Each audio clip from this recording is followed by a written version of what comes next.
Үзэгчдийн нойрон амгалан айлтгая. Та яг одоо UBS телевиз дээр сайн уу сайнаа ток шоуг сонгон үзэж байна. Энэ үдэш тантай чин сэтгэлийн ярилцлага өрнүүлэхээр нэгэн хүндтэй зочин миний урилгаар хүрэлцэн ирсэн. Ингээд ихэнд нь зочноо та бүхэнд танилцуулъя.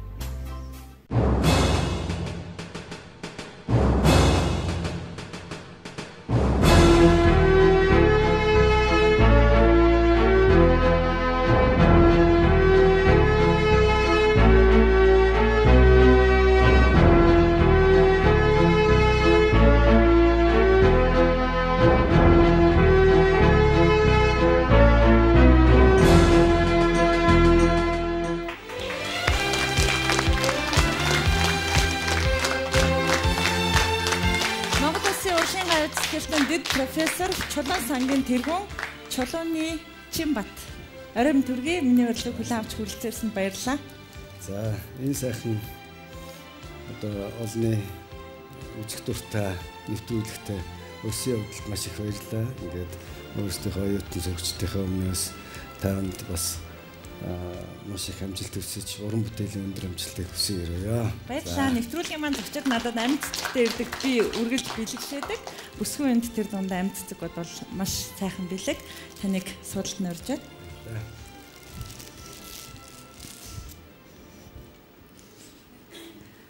За үзэгчдийнхээ амралтын өдөрт зориулан бэлтгэдэг миний хөтлөн хүргэдэг сайн уу сайнаа ток шоуны энэ удаагийн зочин Монгол Улсын урлагийн авь сэтгэлтэн дэд профессор Чулуун сангийн тэргүүн ноён Чулууны Чинбат байна.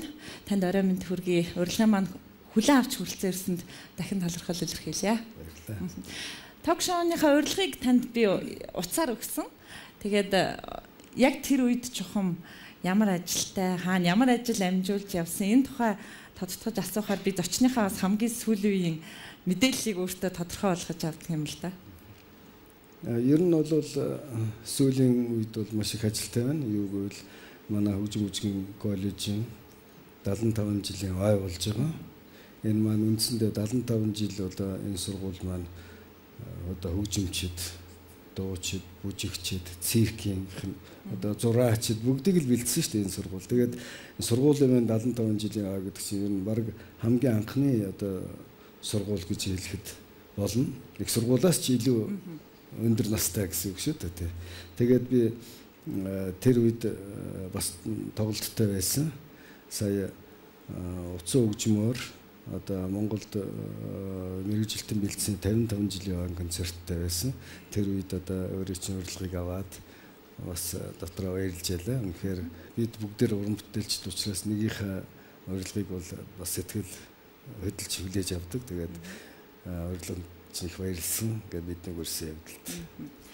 Тэгэлгүй яг хөө тэгэхээр хөгжим бүжгийн коллеж 75 жилийн ой гэхээр ер нь урлагийнх нэг тэр аяар нь хөдөлгөөнд оруулж илээ. Одоо жишээлбэл шинэ жил болж байна. Бид нар бүхэл ажлаар за сайн уу сайнагийн нэвтрүүлэг, телевизэн сэтгүүлийн ажлаар гэл бүхэл ажлаар уран бүтээлчтэй ярахаар сургуулийн маань ой болоод гэд яа харахгүй тийм хөдөлгөөнд оруулж илээ. Тэгээд яг танаар дамжуулаад хамгийн ойрын хүнээр дамжуулаад одоо хөгжим бүжгийн коллеж төгссөн болно тийм ээ. Одоо суралцаж байгаа энэ одоо байгууллагыг өнөө хүртэл бас багшилж аваа, удирдах аваа бүх хүмүүст нь баярын төргий. Баярлалаа. Таныг сэтгүүлчид ер нь ярилцлаганд өрөх, ер нь ингээд тодтогч танилцуулахдаа ягаад ч юм Чулууны Чинбат гэж танилцуулахад таны нэрийг нэг тийм бүтнээр нь хэлж байгаа юм шиг санагддаг юм л да. Магадгүй танд бол бүр дасал болцсон байгаа бох тий. Бараг Чинбат гэж хэлэхээр нэг дутууч хэлчихэж байгаа юм шиг санагддаг тийм үү яадаг уу? Гэхдээ яг үнэндээ бол мэдээж хэрэг эцгээрээ оглуулж ингэ дуулуулна гэд маш сайхан л да. Тэр ч бас миний аавын буян тий. Энэ үнэхээр одоо сайн аавын нэрийг дахиж одоо бодлож авдаг гэж хэлсэн Монгол зүрэг байдаг. Тэгэхээр үнэндээ бол үнэхээр сайн аавынхаа энэ нэр төрийг бас сайн авч явах юмсан. Тэгээд бас үнэндээ тэрүүгээ ингэж дуудуулах нь мэдээж надад бол сайхан л байдаг.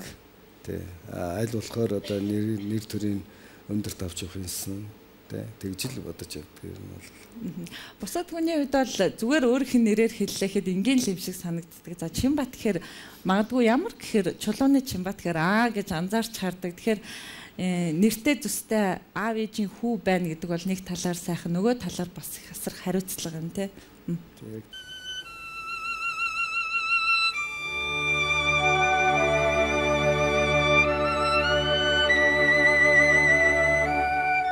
Таны хувьд анх өөрийнхөө мэргэжлийг сонгох тэр зам магадгүй олон хүн бол төсөөлөх нь аав нь л ер нь хөтөлж энэ уран бүтээлтэй холбосон байх гэж олон хүн боддог байх. Яг үнэн түүх нь ер нь ямар байдаг юм бэ? Өөрөө ч сонгоцсон юм шиг баг байхдаа ингээд дараад нь хизээ хойно ингээд бодоход бол мэдээж одоо энэ залуу оюутнууд, залуучуудад бол сайхан байна. Сонгох мэргэжил маш их. Ямар ч сургуульд сурахад одоо боломж зөндөө байна. Одоо ирээдүйн харахад эргэн тойрон одоо их сургуулиуд дуртай мэргэжлээ сонгочих боломжтой. Тэр үед бол бид одоо алтан үеийнхэн гэж ярьдаг одоо Намсрааж гоо, Жан Жамин гоо байна те. Одоо тэгэл энэ хөгжмийн алдартай том одоо алтан үеийнхэн маань хүүхдүүд нь дандаа их эцгийнхээ ажил дээр очиж одоо тоглодог байсан. Тоглохоос гадна одоо тэдэн чинь цөмөөрөөл тэр театрт сууж идэг болохоор одоо хүүхдээ харах хүн хаяа байдгүй. Тэгээд биднийг ажил дээр дагуулад ирдэг. Тэгээд тэр үеэс ихсүүлээд ер нь бид цөмөөрөөл ерөөсөө энэ урлагийн хүн болох байх л гэж одоо бидэнд тийм төсөөлөл байсан. Тэрнээс биш ямар нэгэн өөр одоо юм бидэнд одоо харцгаар юм ховор байлаа л да. Тэр үед чинь телевизэрч байгаагүй шүү дээ. Бидний тэр баг байхад. Тэгээд бодвол мэдээж хэрэг эцэг эхийнхээ тэр одоо сонгосон мэргэжлийг л их гоё гэж хүлээж авдаг байсан. Тэгээд тэр анх сургууль нэгтгэхэд аав маань дагуулж аваач ч намайг одоо шалгуулж ирсэн. Тэгээд ерөөсөө л нэг энэ мэргэжлийн хүн болно гэсэн тийм л одоо нэг юутай тэр лөө орж тэр сургууль ямар ч сургууль юм мэдэх юм байхгүй. Тэгж л нэг орос багш шалгуулж анх сургуульд орж ирсэн. Тэр дундаа тэгээд хийл хөгжмийг сонгоно гэдэг бол их сонирхолтой юм л да. Магадгүй энэ бол яг миний аавын өөрийнх нь хүсэл, өөрийнх нь санаа байсан гэж би бод. Яг бол өөрөө хийлч хүн.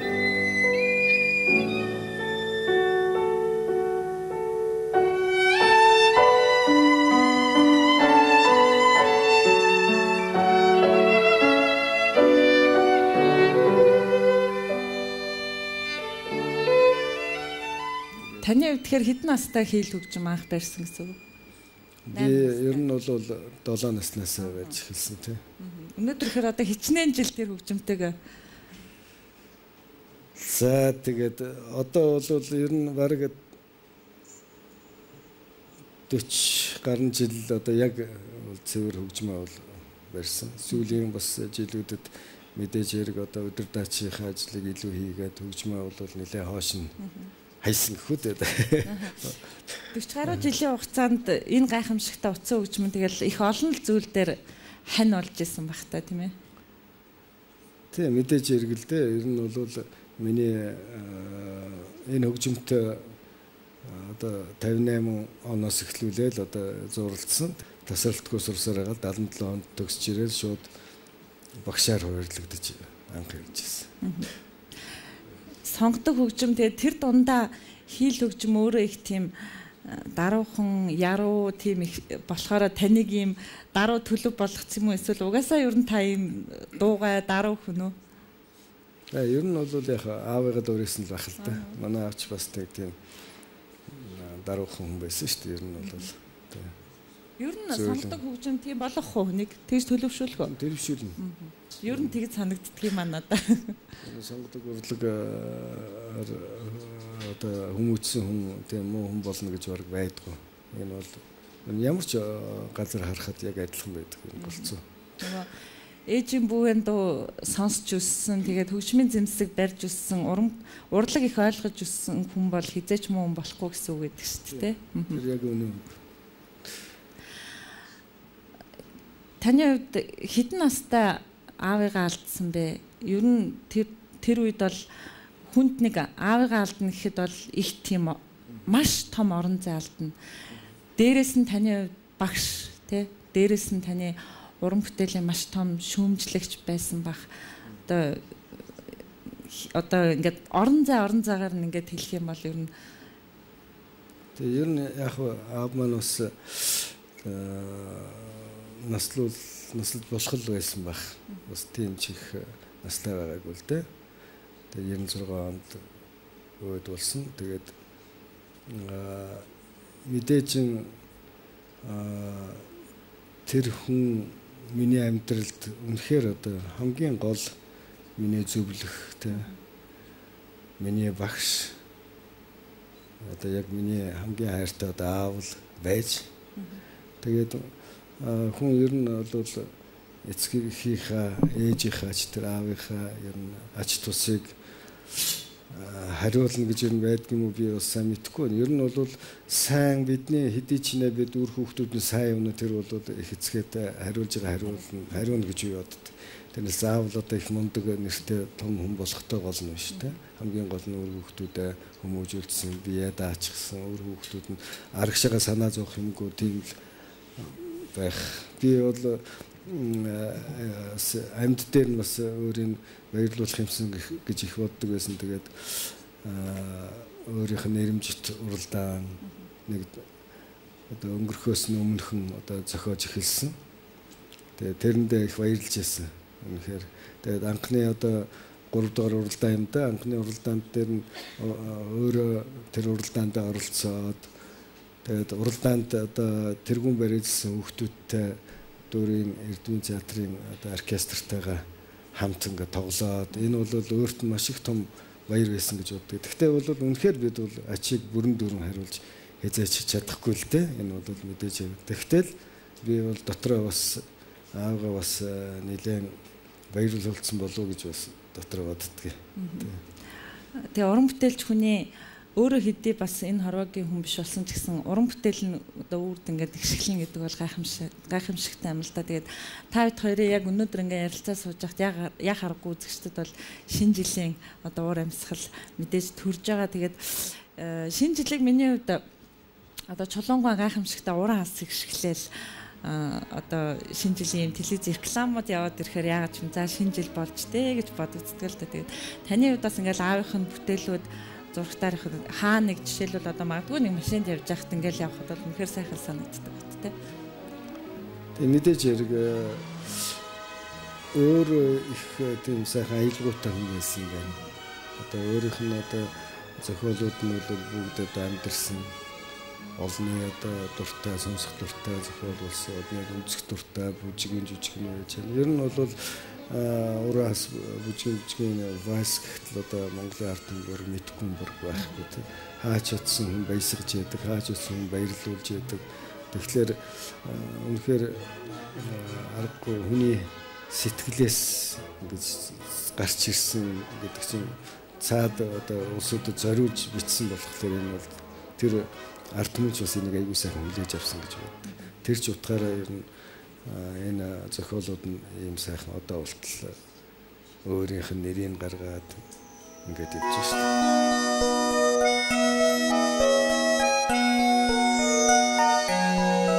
Өнөөдөр амралтын өдөр айл ангирт бас урилгагүй зочилсан байгаа. Тэгээд сайхан уран бүтээлийн яриа өрнүүлнэ. Би зочдоо одоо зориулж бэлэг бэлддэг. Бас сайхан яриа өрнүүлэх үүднээс нэг сюрприз гэдэг юм уу бэлэг бэлддэг. Тэгээ таны хувьд одоо энэ бэлгнүүдээс өөрөө өссөн бэлгээ сонгоосоо гэж бодож байна. За би өөртөө хамгийн ойрхон энэ ягам бэлэг.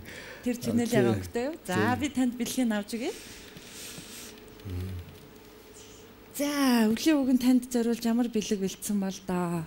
За их баярлалаа. За бэлгээ одоо шууд задлж үзэх ёстой. За энэ ч одоо ер нь шинэ жилээр зориулж ингэж бэлэг авч яв. авжсэн. Гэр бүлийнхнаасаа ер нь ямар бэлэг өгж исэн бол одоо бас яг шууд санаанд нь байгаа бэлэгнүүд. Би зүгээр бэлэг гэхлээр юу их санаанаас гардггүй гэхлээр харшин ёолк гэдэгт нь очиж тоглоод тэгээд одоо их гой бэлэг өгдөг байсан. Тэр үед одоогор бол тэгээд дотор нь баавгаатай чихэр за тэгээд нэх гой одоо амттай одоо жимснүүд байдаг байсан. Тэгээд хэдэн нас хүртлээр өвлийн үгэнд итгэжээ? За та нэг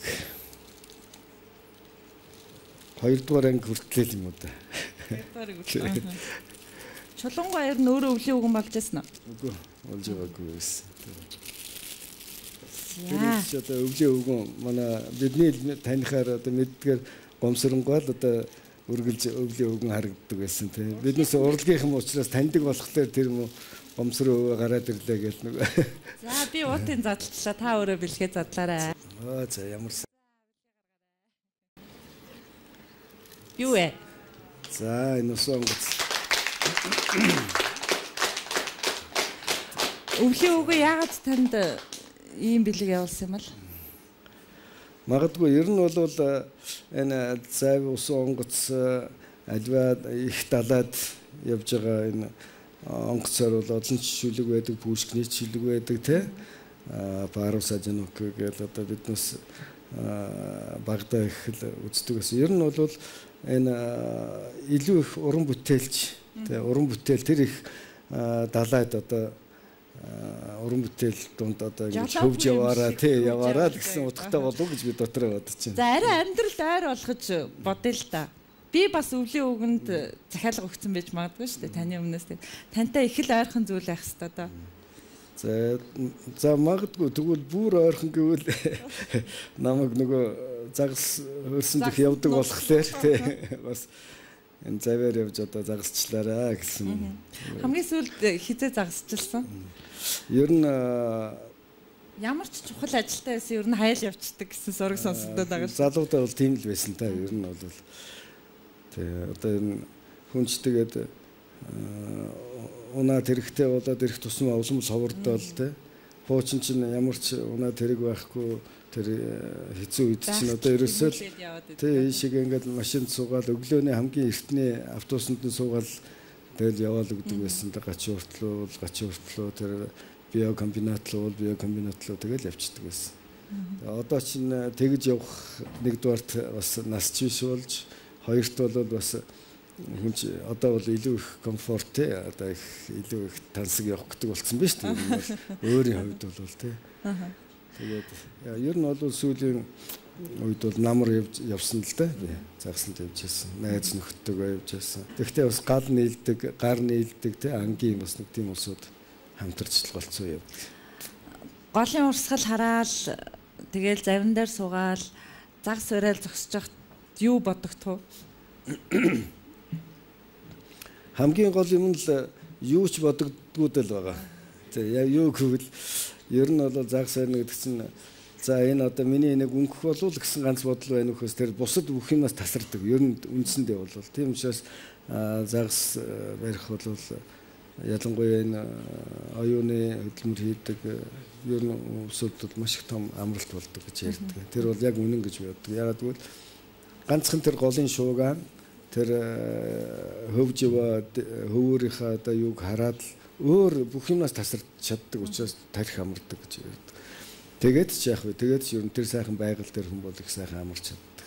Гол нь бол уран бүтээлч хүн мэдээж байгальдаа нэг гараад ирэх тэгэл байгалийн одоо тэр сайхныг мэдрээл ирэхээр уран бүтээлтэй их сайхан ирч хүчтэй иргэж ирдэг бах тийм. Ер нь бол ялангуяа энэ сайхан дуу бичдэг тийм сайхан зохиол бичдэг улсууд бол ер нь хөгжимчд уран бүтээлчдийн гол юм тэр л дээ ер нь айл байглаас тэр бүх юмыг олж авдаг тэр байгалийн сайхан тэр хүний тэр байгалийн тэр сайхан үзэгслэн бол тэр хүнд айгүй их энерги өгдөгтэй л байгаа юм шиг байна. Тэгээ тэр их сайхныг хараад хүн зарим нэгэнд нь хөгжмийн аялал орж ирнэ хөгжим бичих зарим нэгэнд нь сайхан дууны үг орж ирнэ зарим нь сайхан дуулмаар болно хүн янз янз л байгаа л да. Тэгээ голцвол би боддог ер нь голцоо манай одоо уран бүтээлчд байгальтай холбоотой маш их дуу хийдэг шүү дээ. Тэр байгальтай холбоотой маш их зохиолууд байдаг.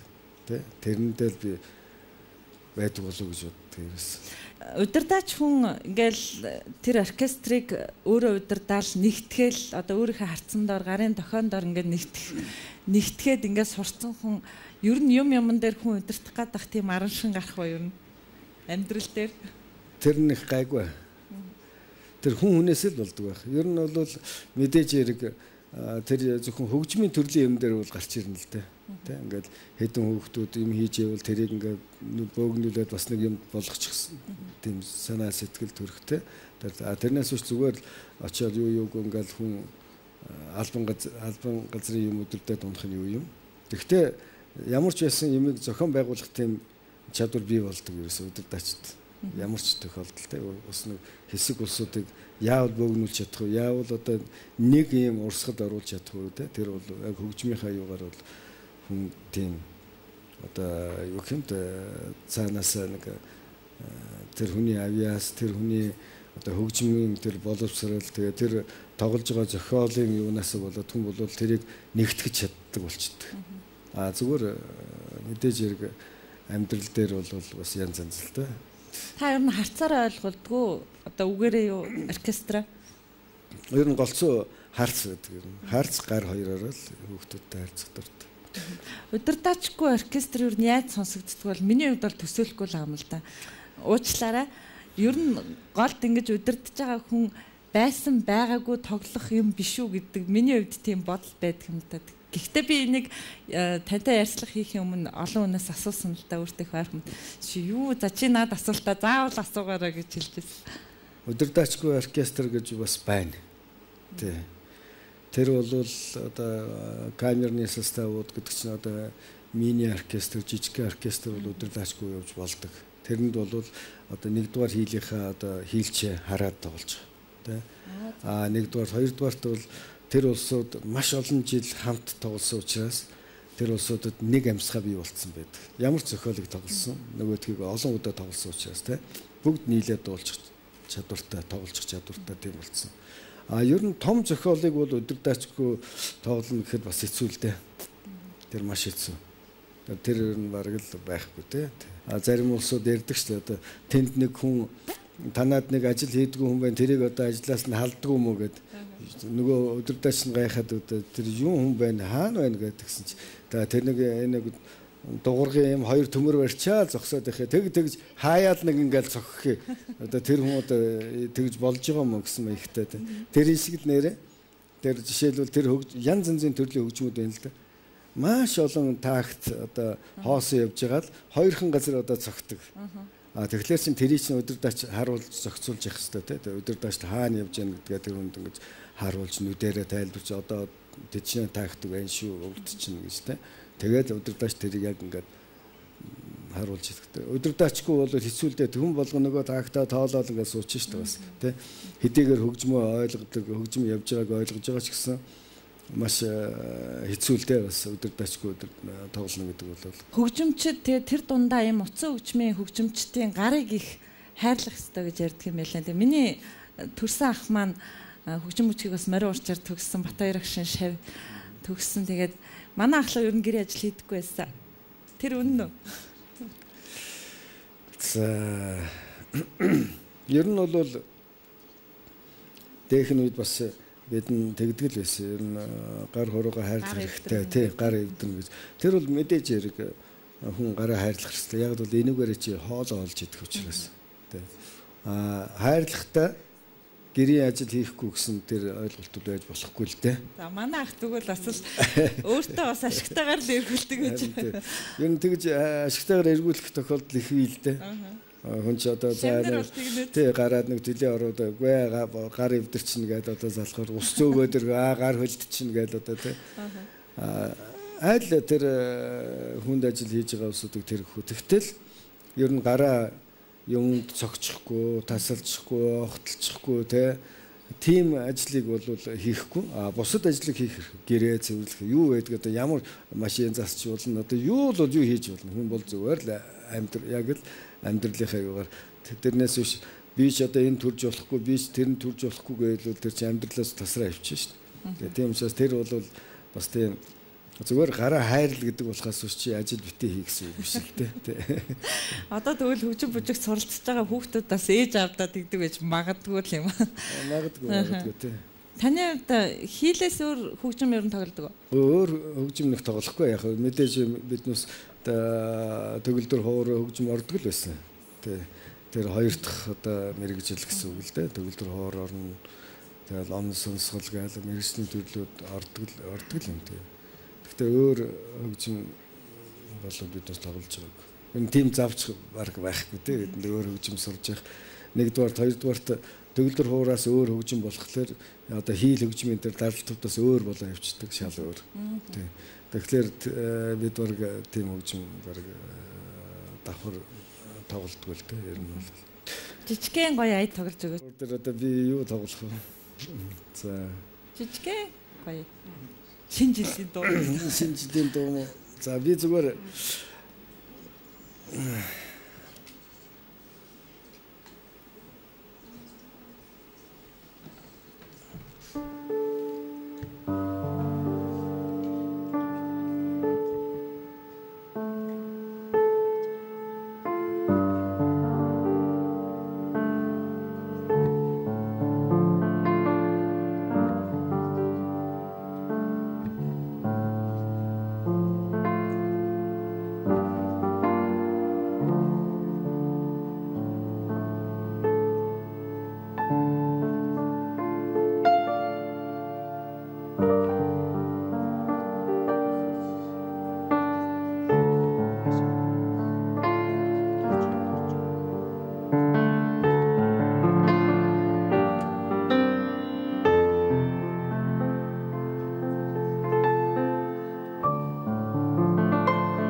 сайн. Энэ бүрядартын дуу л да. Нэг айлхын их ойр байсан юм аа. Таны хувьд өөрийн одоо сэтгэл зүрхнээс төрсөн тийм гоё аялгау бүтээл болсон бүтээлүүд юу ямар бүтээлүүд вэ? Би өөрөө бол нэг зохиол бичиж байгаагүй л дээ. Тэгэхдээ яг хүүхдийн дуу бичижсэн. Хүүхдийн дуу бичээд нэг цэцэгт нутаг гэдэг нэг дуу бичээд тэр маань бас нэг хүүхдийн дууны уралдаанд ороод бас 2 дугаар ярианд орж ирсэн. Тэгээ тэрнээс хойш нэг их одоо тэрэндээ одоо хөөрөөд нэг дуу мууч бичээгүй л дээ. Ер нь бол тийм зав маш муу байдаг байсан. Тэгээд мэдээж ер нь уран бүтээлч хүн бол заавал нэг дуутай нэг айтаа байх ёстой л да. Тэгээд тэр цаг нь ирэх байх гэж юу бодож байгаа. Тэгээд хизээг бол хэлж мэдэхгүй байна.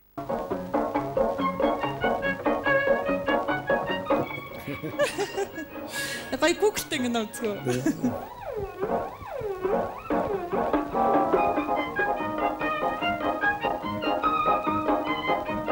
Энийг үзчихэл ер нь хүүхэд нас маань өнгөрч ийлээ шүү дээ.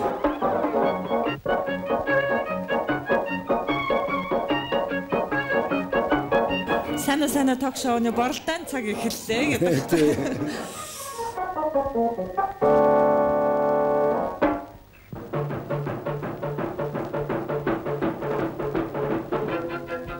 Эртний цагт хөхөөд онгодож богширж ирсэн их хөвчийн захад дов толгодын дунд эмгэн өвгөн хоёрын хэдэн хон энгэр газрыг элэгдтэл хажуу бэлийг халцартал дуу хуур бодож үжиг наад маан хийж наадан цэнгэж наригэн жаргадаг байжээ. Эцгийн сайхан хавайн цэнгийн зугатай хэмбэ чамнаас бид зочихгүй арслан газ бид айхгүй ялагна айхгүй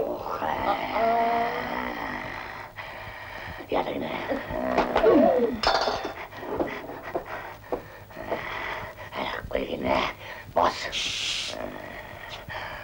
алгаад за энэ Google-тэй энэ арслан тэр жижигхэн чөтгөрөөс их айдаг гэж үлээ миний үед багтаа. Тэгэхээр энэ Google-тэй киноны хөгжмийг бичсэн таны үед түрүүн танаас онцолж асуудал нөгөө даруухан хүн л даруухнараа нэг хүүхдийн дуутай л гэдэг өнгөрлөө. Тэгэхээр энэ киноны хөгжмийг бичих санал энэ ер нь хэдэн онд бичиж байв? За энэ ч одоо дөнгөж би төгсч ирээд л байсан да.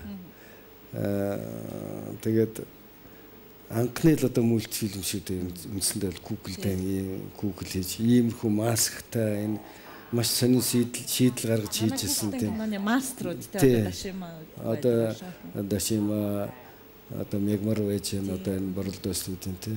Тэгээд бид хөгжмөө бичээд тэрс бас их сонин түүхтэй ингээд хөгжмөө бичих гэсэн би бас өөрөө нөгөөх юу муутай одоо юу гэх туршлага муутай надад олддог хөгжимчид гэж бараг байхгүй. Тэгээд би аргаа бараад сургуулийнхаа хэдэн багш нар ардын хөгжмийнхаа хэдэн багш нарыг цуглуулж байгаад энийг бичсэн. Сургуулийн тэгээд биччихэд дараад нь энэ кинонд нөгөө бичлэгийг наах арга олддгүй зэмөр хэцүү байсан л дээ бидэнд. Дуу налга болчиход байдаг гарч ирж чаддгүй, дуугаа гаргаж ирж чаддгүй ингээд. Тэгээд энийг бичсэн хойно одоо бол мэдээж иргэл шал өөр болсон байгаа ш. Тэр үед бол яаж зориглож энийг хийсэн. Тэгээд бас сонирхол юм байна ингээд. Бидний хувьд болохоор нөгөө хүүхд насндаа ийм гоё одоо яг л нэг Монгол ах уу Монголын мэдрэмжээр хийсэн бүтээлүүдийг үзэж харж өсөж хүмүүжсэн болохоор цаанаа нэг арай нэг хүмүүнлэг байдаг ч юм уу. Гэтэл одоо өнөөдөр манай хүүхдүүд жишээлбэл юу үзэж байна те. Одоо хүн алз Batman үзэл ингэж байна. Тэгэхээр таны хувьд бас зөвхөн урлаг гэхээсээ илүүтэй бас өөр санаа зовниж явдаг хүүхдүүдийн маань хүмүүжилж гэдэг юм уу. Өөрөө бас өвөө байна те. Тийм зүйл юу боддөг.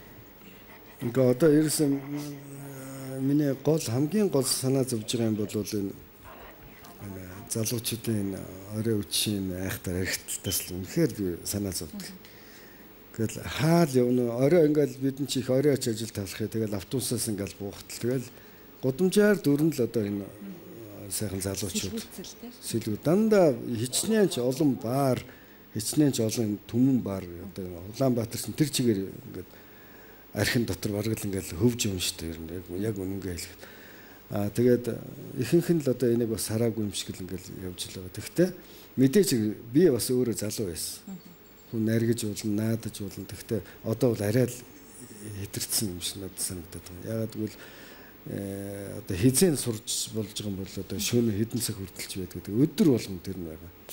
Тэгэхээр одоо энэ чинь хүн болгон тийм биш байгаа байх л да. Оюутан болгон тийм биш байгаа. Тэгтэл ер нь дийлэнх олон тэр их эцэг эхийн тэр одоо мөнгө энэ хаашаа урсч байна гэж би бас дотор их боддог байхгүй. Тэгээд хүүхдүүд ялангуяа залуучуудад хэлэхэд бол ер нь бол манай Монголын залуучууд ягаад ч Европын залуучуудаас юугаараа ялгаатай байна гэхэлэр 18 нас хүрлээл бол Европын тэгэл бараг л гэрээсээ тустай гаргачих. Биеийн даалгад. Гэтэл манайх 18 өнгөрлөө, 20 өнгөрлөө, бараг 30 болтлоо их эцэгтэйгээр өрөө хүүхдийг харж өгөөл. Тэгээ бид чинь бас нэг тийм манай амьдрал ондоо байна л да. Онцлог байна тий, онцлог. Тэгээ хэдийгээр тийм онцлог шигсэн бие даалгах нь бол би хамгийн чухал гэж боддог. Тэгээ өөрийнхөө хөдөлмөрөөр энэ оюутнууд ажилласан хөдөлмөрөөрөө олсон мөнгөө бол тэгж өрөхгүй би бол тэрийг сайн мэдж. Тэр мөнгөийг тэгж зүгээр олсон мөнгийг бол хүн ерөөсөө цацах айгуу дуртай байдаг. Тэгэл тэр хөдөөнөөс юу гэдэг чим аав ээж нэг ганц мал хуугаа зараад одоо хэдэн төгрөг явуулангууд тэгээд их мөнгөтэй болцсон юм шиг санагдаад нэг баярлал одоо ингээд тэгээд нэрлэхүү монголчууд дээрээс нь айгуу нэрлэхүү ингээд найс нөхөд охтуудынхаа дэрэг зүгээр баярлаад нөгөө хэдийгээ дайлах гал ингээд тэгээд ерөөсөө ингээд нэг удаа л өнгөрчүүл тэр бусад тэр мөнгө төгрөг яасан бай гэдэг нь юу байх. Тэрэнд би бас нэлээд санаа зовдөг. Тэгээд хиний янаагүй бид ч гэсэн өөрийн хүүхдүүдээ бас тийм болгочихгүй юмсоо гэдэг их санаа зовдөг. Ер нь бол хамгийн гол юм тэр л болов гэж бод. Зүгээр бидний оюутнаас одооны оюутнуудын ялгаа юу вэ гэхээр эднүсийн маань мэдрэмж эднүсийн маань тэр мэдлэг хүрээ бол хамаагүй өргөн байна. Ягаад гэвэл маш их мэдээлэл интернетээс авч байна, гар утснаас авч байна те. Эднээс хэрэгжилж байгаа юм маш орчин үеийн одоо ёстой нано технологи юмнууд л хэрэгжилж шүү дээ оюутнууд, хүүхдүүд, залуучууд бол одоо. Тэгэхээр хамгийн гол нь тэрнээс хэрэгтэй юм зөв олж авах л чухал байх гэж бодож байна. Ер нь Монгол хүнд одоо бид үнэхээр дэлхийд бас Монгол гэдгээ харуулахын тулд бид дэлхийн нийтийн тэр сонгодог урлаг, тэр урлагтай, тэр соёлтой хамт алах хэрэгтэй. Тэрнээс соёл гэдэг маань зөвхөн одоо нэг интернетээр тоглох тэр биш л дээ. Соёл гэдэг маань маш их өргөн хүрээ байх хэрэгтэй. Үүнд тэр зургийг мэдж явах хэрэгтэй байна. Тэгээ Монголын одоо ямар алдартай зураачид одоо тэр зургийг сайхан театрт ороод үзчих хэрэгтэй байна. Би олон хүнтэй ярилцж байсан. Дуурийн театр нь хаана байдаг юм бэ гэж явж байгаа. Гэхдээ би тэрэнд нэх чи ямар одоо мэдгүй юм өдр гэдэг муухай аашилтгүй яагадгүй мэдгүй хүн байж болно шүү дээ. Тэгээд тэрийг үзэх гэж байгаа хүн гэдэгт нь баярлж явж байгаа хэвээр. Баярлаад минийх одоо тэр чин тэнд байдгийг шүүгээ зааж өгөх хэрэгтэй. Тэ? Ер нь иймэрхүү юм дээр манай хүүхдүүд залуучууд одоо сонгодог юм их үзэх хэрэгтэй. Тэр хошин шог гэхээс илүү. Хүнийг ер нь уншиж байгаа ном одоо сонсож байгаа хөгжим үзэж байгаа зүйлээр нь зүгээр эд хөрөнгийн зандаа биш. Ер нь оюуны цар хүрээ өөрийнх нь мэдлэгийн тийм зандааг тодорхойлж болдог гэж ярьдаг л да. Гэхдээ хүн сонгодог хөгжмийг сонсоод ойлгодог хүмүүс байдаг л да. Тэгэхээр сонгодог хөгжмийг хүн одоо яг яаж сонсох ёстой вэ? Хэн сонгодог хөгжмийг сонсох ёстой гэдэг асуулт гарч ирж байгаа юм л да. Тэгээ би бол боддгийм мэдээж хэрэг бид сонгодог хөгжмийг одоо за хүн болгоныг ойлгох гэж шахаж шаарддаг гэсэн. Тэгээ юу нь гоё юм гэдгийг эхлээд биднээс тэдэнд ойлгох хэрэгтэй байхгүй. Одоо биднес ингээл оюутнууд бүх одоо сурагчид оюутныг гэрийн даалгавраар зодоод байхаас илүү бас нэг боловсрол олох талаас нь биднес бас тэдэнд дуурьт орж үзэх, тэр чуулгыг үзүүлэх, тэр драмыг үзүүлэх, тэр музей, тэр одоо зургийн галерейг үзүүлэх тэр боломжийг бий болгох хэрэгтэй. Оюутныхаа үнэмлэхээр хөнгөлтөөр одоо үзүүлдэг тэрийг одоо сургуулиуд нь зохион байгуулах хэрэгтэй шүү дээ. Би энэ дээр л одоо нэлээд одоо бодлоготой нэлээд цаашдыг харж одоо хичээх болов гэж бодоод байгаа шүү дээ. Тэр засгийг одоо та өөрөө хэр хэлж ярьж байна. Ийм зүйл хэрэгтэй шүү гэдэг. За одоо зөндөөл ярьдаг юм дөө. Тэгэл одоо миний одоо хэлсэн үгийг тоодог ч юм уугүй ч юм уу. Ер нь бол энэ дээр бол одоо хүн болгоны амнаас нь тийм гараад байгаа шүү дээ. Тэгсэн хэрнээ яг хийх болохоор хийж байгаа юм баг байх. Тэр байтхаа ер нь бол сургуулийн маань хүүхдүүд хүртэл одоо шууд үнэлэхээр өөрчлөгөө ороод үзэж чадахгүй л байгаа шүү дээ. Тэгээ айл айлных нь зовлон байна л да. Одоо дөөр үжиг эрдэмийн театр ч гэсэн одоо өөрийнхөө тэр үзэгчтэй бодож тэрүүгээрээ цалинждаг бас тэрүүгээрээ бас одоо уран бүтээлийнхаа юм олдог улсууд бас хэцүү л дээ. Тэгтэл одоо энэ чинь яам одоо сургууль бидний дунд бас энэ юм гарах л ёстой гэж боддог. Ирээдүйг харах юм бол тий хөгжимчд бэлдэж шít. Тийм учраас одоо энэ дээр уул нь ер нь дуурийн театр маань дэхэн үед бас оруулдаг л байсан. Одоо бас юм чинь хэцүү болцсон л да. Зарим үед оруулж л яддаг. Сургуулийнхныг одоо оруулна шүү. Дуурийн театрын филармони, улсын ардын дуужийн чуулга одоо юу ч яддаг те манай бүгдд нь одоо энэ сургуулийн төгсөгчд ажиллаж байна. Бүгдээрэнд нь одоо маань бид тэднийг бэлдэж өгч байна те. Тийм учраас бид илүү харьцаатай байх. Одоо хөгжим бүжгийн коллежийн багшаар ажиллаж байна. 5-6 настай хийл барайл зогсож байгаа хүүхд үнэхээр хөөрхөн харагддаг шүү дээ. Тэгээд таны хувьд юу ч мэдэхгүй одоо цав цагаанаараа байгаа тийм цаасан дээр одоо юм сонгодог урлагийн юм гайхамшигтай зүйлийг ингээ бичиж өгч байгаа нэхэр цаана их буянтай ажил. Тэгээд танд бас өөрт ч их тийм аз жаргал бэлгэлдэг байх л та тийм.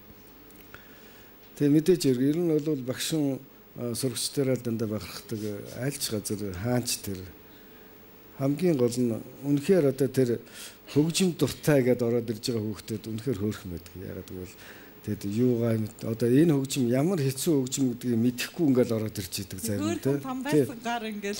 Тэгээд нөгөө гарын тавиал эхлэнгүүтэл тэгээд нөгөө дул чинь уйлан дургуун хөрн ээжтэй загнуулна багштай тэгээд ерөөсөө ингээд хэцүү л дээ. Хийл хөгжим үнэхээр хамгийн хэцүү хөгжим. Бид нь ч гэсэн би ч одоо бас багада нөгөө хийл хөгжмийг чинь бариулах гал ингэж өрөөнд нэг юм хавчуулчаал за тэгээд ингээд зогсоочно гар өвдөлтөл зогс. Тэгээд ер нь тэгээд шантрах үе байдаг баг байхад ялангуяа. Тэгэл ингээл цонхон дээр хөгжмөө ингээл барьчихаал зогсоод гадаа хүүхдүүд шуугаал тэнд шөлбөмдөг тоглоод тэнд чартаа тоглоод тэнд дээс тоглоод байдаг. Би цонхон дээр ингээл дуртай дургу загнуулаад өрөөндөө ганцаараа ингээд Тэгээд л байж хахад бас л нэр яах гэж юм хөгжимд орвоо гэж боддог байсан шүү баг байхад. Тодорхой нэгэн хугацаанд хүүхдийг бас тэр зорилгот тэрийг сайхныг мэдрүүлэхийн тулд бас нэг жоохон тийм диктатур ээжээж л тэрийг сурж байгаа юм бол одоо гайхамшигтай амжилтууд гаргаж байна те хөгжим одоо манай хүүхдүүд бол үнэхээр одоо дэлхийд ер нь монголчууд одоо энэ хаанхын ямар улсууд одоо энэ гараад ирвэ гэхээр одоо тоглож шít. Үүндээ хэлэхэд гадаадын зарим нэг орныхан бол одоо Монгол гэж одоо хаана байдаг юм бэ гэл тэгэхээр нөгөө ягаа нөгөө Чингисийн Монгол гэхлээр тэр Монгол уу гэл тэгээд үгүй яагаад энэ хийл хөгжим очиж Монголд ингээд хөгжчихвөө гэл бүр гайхаад байдаг байхгүй. Тэгэхээр бас манайх бас их хаагдмал байсан байдаг гэж байна тий. Одоо болохоор одоо бид чинь бүх юмар нээлттэй болчихлоо шүү дээ интернетээр. Тэгэл одоо янз янзын харилцаа бий болчихлоо. Тэгэхээр одоо хүүхдүүд маань ч гэсэн гадаадын олон оронд яваад тоглоод Монголоо сурталчлаад одоо бол Монголыг мэдхгүй газар баг байхгүй болсон. Хүнд нөгөө гэр бүлийн уур амьсгал өөрийнх нь төлөвшөлт нөлөөлдөг ирээдүйн сонголтонд нь хамгийн тийм чухал юм мэдрэмжийг өгдөг гэж бол яхаарахгүй мэн л да. Бид таныг бас тодорхой хэмжээнд ер нь удирдаач гэж мэдхээс сая ярьслахандаа бэлдэж нэлээд судлаа. Тэгсэн одоо бараг л таны юм ургийн бичгийг л харлаа л да. Тэгсэн Ховдын театрын үндэс цөөрийг тавьсан өвөг эцгээс эхлээл за тэгэл Чулуунгай, Чимбат гэл үргэлжлээл таны том авгах нь бас удирдаач Жамсранж авгаа тэгэл том хүн морин уурч одоо Америк нэгдсэн улсад одоо ажиллаж амьдарч байгаа уран бүтээлээ Монголын урлагаас сурталчилж байгаа. За тэгээ хамгийн бага нь гэсэн чи одоо хөгжим бүжгийн коллежид төгөлдөр хуурын ангид сурж байгаа хүү байна. Тэгэхээр ингээл нэг урлагийн гэр бүл элит гэж ярьдаг шүү дээ. Тэгэхээр одоо ингээл бүр тасрахгүй. Тэгэхээр гэр бүлийнхаа тухай, уран бүтээлчдийнхаа тухай бас таны хувьд яриасаа гэж хүсэж байна. Ер нь бол уран бүтээлчид урлагийнхан голцвол тэгэл урлагийнхантайгаа л одоо гэр бүл болдог. Тэр ихэнх нь тэрнээс биш бүгдийг гэж байгаа юм биш. Энэ бол нэг талдаа бас бидний энэ ажлын онцлог баг. Миний эхнэр наран цэцэг гээд бас одоо төгөлдөр хуурын багш насаараа хоёулаа хамт ажиллаж байна. Эхнэрийн маань миний одоо хадмаа бол Санжиматов гээд бас дөрийн удирдаач байсан. Одоо морин хуурч ортын дуучин одоо долгорж байгаатай насаараа хамт хоёулаа уран бүтээл уртын дуу тоглож исэн ийм сайхан уран бүтээлч юм байдаг. Миний хадам ээж бас Сэржмэдэг гээд бас шансны багш байсан. Миний өвөг эцэг Жамин гэж хүн бол Ховдын Эрдэнэ бүрмний хүн л дээ ер нь ойлт хүн.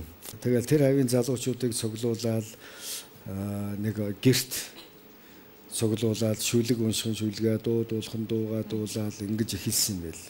Улаанбаатар хотод өөрийнхөө тэр хамтлагийг гэх юм уу да ингэж авчирч уралдаанд оролцоод тэгээд Сэлэнг аймгийнх манай Ховдынхын тэр одоо төрүүлсэн юм байна. Тэгээд манай тэр өвгөө аав маань анх удаа хөдөлмөрийн гарааны улаан түгийн удан аваад ингээ буцаж очиод ерөөсөө эндээ одоо клуб театр байгуулъя гэж шийдэж очиж аймгийнхаа одоо ард түмэнд уриалаад бүгдээрээ одоо тэр үед байсан Оросын консул тэгэл тэр үед байсан бүх л хүмүүсүүд байгаа юм бүгдээ өгсөн ба эмгээ өхнөө тэгэл мал юу ээдгээ дээрээс тэгжээж анхны Ховдын одоо тэр улаан клуб гэдгийг анх байгуулсан. Тэгээ ер нь тэгээд өөрөө сайхан хуучир тоглолт хүн байсан. Миний аавын эгч нь Альмаа хүүгээд одоо амьд байгаа 92 3 хүрчихсэн. Анхны одоо хуруунд дээрээ гарсан балетын бүжигчин. Тийм хүн байгаа. Тэрний дүүн гээд бас эмэгтэй журмэд гээд эмэгтэй байсан тэр анхны циркийн одоо хөгжимчин. Гитарч үрдэг байсан байгаа, саксофонч үлээдэг байсан байгаа тэр үедээ тий. Тэгээд ер нь бол их тийм гэр бүл нь миний аавын талынх нь бол бүгдээр уран бүтээлчд байсан юм байна. Миний аавын ахийнх нь хүүхдгээд одоо миний одоо аавах Жамсранж урлагийн гавьяа зүтгэлтэн удирдаач. Одоо маш сайхан авиастай, маш сайн удирдаач байсан. Харамсалтай нэг сайхан залуугаараа одоо өд болсон. Тэглээч одоо өөрийнх нь бүтээсэн одоо олон сайхан дууэр одоо тоглогдож л байна. Тийм. Ер нь бол манайхан бүгдээр урлагийн голцсон хүмүүс. Ач нар маань одоо бас хөгжим тоглож байна. Одоо ер нь тэгээд ямар хөгжимчин болохыг бас сайн мэдэхгүй байна. Ер нь бол хөгжимд дуртай болж игэл одоо бас энэ сайхан одоо уламжлалыг тасалчихгүй юмсан л гэж бодож байна.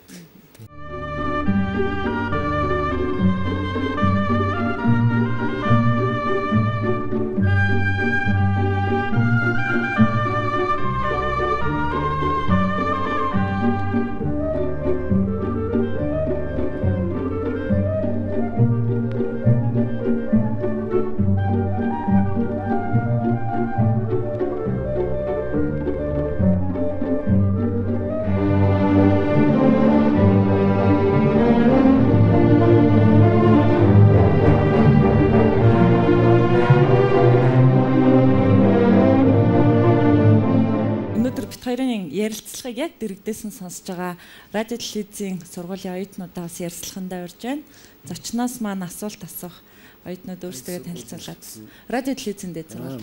Соёл урлагийн их сургуулийн байна тийм. Сайн байна уу? Соёл урлагийн их сургуулийн радио телевизийн сургуулийн сэтгүүлчийн 1 анги оюутан Ариун Зайна. Таны яриаг сонсоод сууж байхад сая залуучуудын утгагүй харагдалтын талаар ярьсан л да. Тэр хэсгэндээ маш их таалагдсан. Тэгээ таны хувьд өөрийнхөө өөр хүүхдийг яг яаж хүмүүжүүлдэг вэ? Мөн өөр хүүхдээ захиж хэлдэг үгийг ямар үгийг хэлдэг вэ? За мэдээж хэрэг хүн болгон хүүхдээ бас нэг сайн хүн болгочих юмсан те гэж боддог. Би ч одоо 3 сайхан хүүтэй. Тэгээд ер нь хүүхдүүдтэй загтаг гол юм бол ер нь сайн хүн байх хэрэгтэй. Хүн байх хэрэгтэй. Хүнтэй харьцаж чаддаг, хүнийг хүндэлдэг, тэ хүний хэлсэн юмыг дандаа өөр дээрээ хүлээж авч эсрэг хариулт өгөхийн оронд тэрийг нь бодожээ гэж хэлдэг байхгүй. Ер нь бол энэ манай аав тэгдэг байсан. Чи өөрийгөө хүндлүүлээ гэж байгаа бол тэ чи эхлээд яг бусдыгаа яг адилхан хүндэл. Ялангуяа залуучуудад бол би хэлэхэд ийм залуу маш их юм хүлээж авах энэ сайхан сэргийг, энэ сайхан толгойд хамгийн эхлээд тэрийг дүүргэх хэрэгтэй. Өөрийгөө одоо яаж цэнэглэх хэрэгтэй? Өөрийгөө тэр сонгодог зохиолоор цэнэглэх хэрэгтэй. Хамгийн гол юм чинь тэр. Тайвшрыг гэж бодвол тэр сонгодог зохиол, сонгодог хөгжмийг сонсох хэрэгтэй. Ямар ч үед хань болох юм чинь тэр. Тэрнээс биш одоо хүн ядраад нервтсэн үедээ нэг хайхтар тийм рок хөгжим сонсоод улмууд өөрийгөө зовоно гэсэн. Яг тийм үедээ та нар хамгийн гоё одоо хөгжим тэр Вивальди, Шуберт, Гайден одоо тэр мундаг хөгжмийн зохиолчд байж шүү дээ одоо тий барокко үеийн зохиолуудыг сонсох хэрэгтэй. Тэр бол хамгийн хөнгөн зохиолууд байдаг. Хөнгөн хүнд очихдоо их амархан шингэдэг тийм зохиолууд байдаг. Тийм учраас тэрийг сонсож явах хэрэгтэй. Ном уншиж явахдаа юм ямар нэг юм хийж явахдаа дандаа тийм хөгжим сонсож явах. Тэртээ тэрэнгүү та нар гадуур явхад хөгжим бол хангалттай.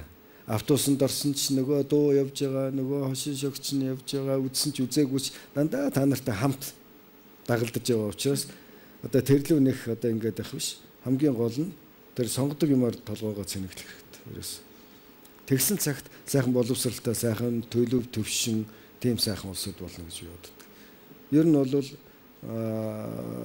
мэдээж хэрэг аав ээжийнхээ хэлсэн аав ээж чинь дандаа та нарт санаа зовж нэг үг хэлж байгаа. Тэрийг бол үргэлж санаж явж байгаа. За аав маань ингэж санаа зовоод байгаа юм байна шүү гэж. Тийм учраас хүн эцэг ихээ их дуурайдаг. Тийм учраас их эцгээ дуурайх хэрэгтэй. Тэр их эцгийнхээ хийж байгаа үйлдэлийг дандаа зөвөр хүлээн авч ингэж явах хэрэгтэй болов гэж боддог. За баярлалаа. Сайхан зөвлөгөө өглөө. Та бүхэн ярилцах хугацаа өндөрлөж байна. Тэгээд би ярилцлагаа төгсөл нэг зүйлийг онцолж асуумаар байна. Монголын төр одоо урлаг спортыг сайхан дэмжиж эхэлсэн тийм ээ олимпийн аваргууд маань хэдий хэр амжилт гаргана, хэдий Монголынхаа нэрийг дэлхийд гаргаж чадна, төдий хэмжээгээр бас ард түмнийх нь төр засгийнх нь хайр талархлыг бол харамгүй өгдөг боллоо. Таны үед сонгодог уран бүтээлийг одоо энэ доороос нь гарч ирж байгаа залуу үеийн маань хэр дэмжиж байна? Яаж дэмжүүлэх зүгээр бол гэж таны үед бодож явдаг бол? Би зүгээр нэг жишээ л хэлье л да. Ер нь чулууны нэрмжит өсвөрийн хөгжимчтэй уралдаан гэж одоо 10 дахь жилийн боллоо.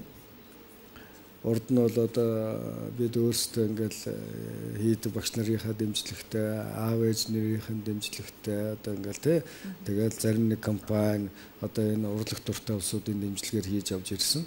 Сүүлийн одоо энэ 4-5 уралдааныг болоод ер нь улс дэмжиж хийж байгаа. Энэ бол бас энэ улсаас бас энийг дэмжих хэрэгтэй юм биш үү те, энэ өсвөрийн хөгжимчдэг эдэн чинь одоо ирээдүйн хөгжимчд болох улсууд юм шүү гэдгийг бас ойлгож энд тусалж байгаад би их баярлж байгаа. Цаашд ч одоо энэ ганцхан болдог энэ уралдаан болоод ер нь явагдах байх гэж би итгэлтэй байгаа. Биднийг улам л дэмжих болов уу гэж бид бас харж байгаа. Тэгэл би яг хийгээд байгаа харуулад байгаа хүмүүсийг олж харалгүй яах вэ? Одоо урлаг соёлоор нь одоо хөгжлийн хэмждэг гэж юу нэрдэг шүү дээ. Тэгэхээр сонгодог урлаг бол нийгмийг одоо ерөнхийдөө манлайлж явах юм салбарын төлөө өөрийгөө зориулсан тэр дундаа тэр уран бүтээлчдийг бүр багаас нь бэлтэж байгаа энэ үлсэд өөрийнхөө оюуныг чилээж хүч хөдөлмөрөө зориулж байгаа таны уран бүтээлд амжилт хүсье. Тэгээд сайн ток шоунд хүрэлцээрсэн зочид маань бэлэгтэй буцдаг. Сайн гэд тодтогч битсэн миний нэвтрүүлгийн нэртэй үзэг. Тэгээд тэмдэглэлийн дэвтрийн хавьд зочиндоо бэлгэлдэг. Тэгээд таны хувьд уран бүтээлийн болоод ажлын төлөвлөгөө миний энэ дэвтэр дээр энэ үзгээр маань бичигдэх юм бол миний одоо танд зориулж өгж байгаа энэ бэлгийн маань үнц нь оршин. Тэгээд зав цагтай үедээ одоо өвлийн үгнийхөө заваар загасчлаарай. Өөртөө үргэлж цаг зав гаргаж байгаарай. Баяр хүргэе.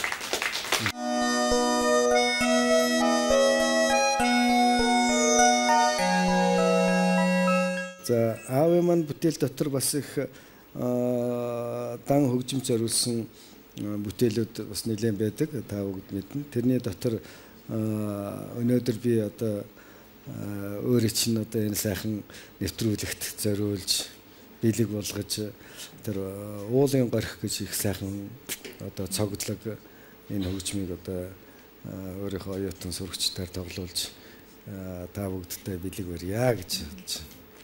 За баярлалаа.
маань миний хувьд дээрээс нь сайнаа ток шоу үзэж байгаа үзэгчд маань ийм сайхан бэлэгтэй ирсэнд баярлалаа. Тэгээд аргагүй монгол хүний зүрх сэтгэлд ойр тусах гадаа хэдийгээр бас өвлийн жавар тачигнж байгаа ч гэсэн урин цагийг санагдуулсан ийм сайхан аялгаугаар өнөөдөр бас UBS телевизийн студид аялгаа нэмсэнд баярлалаа. Тэгэхээр Хөгжим мужийн коллежийн сурагчдаа бас маш их баярлалаа.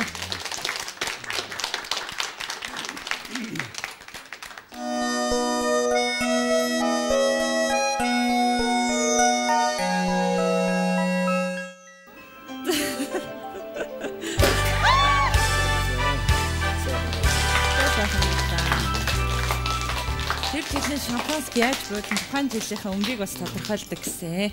За. Үзэгчтэй зориулж сайхан ерөөл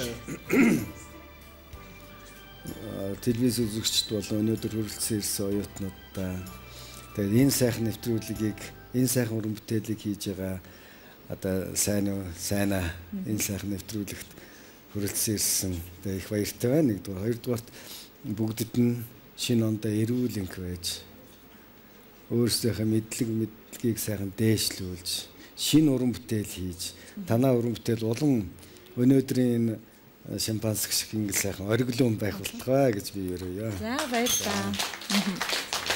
Тэгэхээр зочиндоо бас нэвтрүүлгийн маань урилгыг хүлээн авч хүрэлцээрсэн баярлалаа. Тэгээд гарч байгаа 2013 таны хувьд танаа хамт олонны хувьд дараагийн бас 5 жилийнхээ ажлыг эхлэв шүү дээ. Одоо 75 жилийн түүхэн ойгоо тэмдэглэж байгаа гэдэг чинь нөгөө ойны маргааш бол дараагийн 5 жилийн одоо амжилт бүтээл үргэлжлэх учраас манай Хөгжим мужийн коллежийн сурагч хүүхдүүд их сайхан мэдээг биднэрт үргэлж дуулгадаг. Тэгээ ялангуяа UBS телевиз их ойр ажилладаг учраас амжилт болгоныг хамгийн түрүүнд үзэгчдээ биднэрт амжуулж байдаг учраас их баяртай байд юм аа. Танаа хамт олонд уран бүтээлийн өндөр амжилт хүсье. За их баярлалаа. За энэ Бям гарагийн сайнаа ток шоуны зочин Монгол Улсын урлагийн гавьяа зүтгэлтэн Чулуун сангийн тэргүүн дэд профессор Чулууны Чинбат байлаа. Танд уран бүтээл амжилт хүсье. Баярлалаа тагд. За эх Бям гараг сайнаа ток шоуны шин зочинтой сонирхолтой харилцахаар эргээд уулзъя. Үзэгч та бүхэн гэр бүлийнхээ халуун дулаан ур амьсгалд аятад тухтай сайхан амбаараа баяртай үзэгчтэй.